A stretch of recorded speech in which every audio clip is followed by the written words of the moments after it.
రాగానే నాకు ఇక్కడ కొంచెం ఆశ్చర్యంగా అనిపించింది ఏంటి అంటే, మామూలుగా దేవాలయాల్లో అయినా ఎక్కడైనా కూడా దేవుడికి సంబంధించిన మూర్తులు అనేవి ఉంటూ ఉంటాయి, ఆలయాలు ఉప ఆలయాలు ఇవన్నీ కూడా. కానీ ఒక కలశ రూపంలో ఉన్న ఒక వాటర్ ట్యాంక్ అనేది నేనైతే ఫస్ట్ టైం చూస్తున్నా.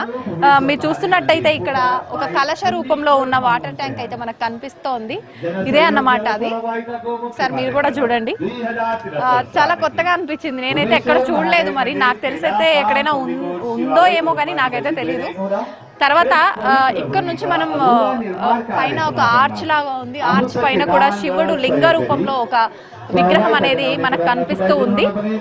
ఆ తర్వాత మనం లోపలికి వెళ్తే గనక ఈ మార్గం గుండా ఇక్కడ ఒక నందీశ్వరుడు, శివుడి ముందర శివుడి వాహనమైన నందీశ్వరుడు మనకు దర్శనం ఇస్తూ ఉన్నాడు.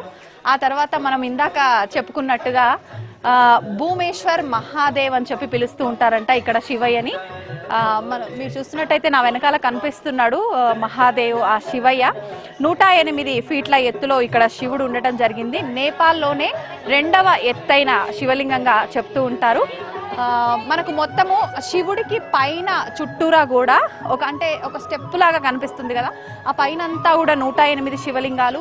మళ్ళీ తర్వాత ఇక్కడ స్టెప్స్ నుంచి కొంచెం పైకి ఎక్కగానే ఇంకొక రౌండ్లో ఇంకొక 108 శివలింగాలు, మొత్తం 216 శివలింగాలు మనం ఇక్కడ దర్శించుకోవచ్చు.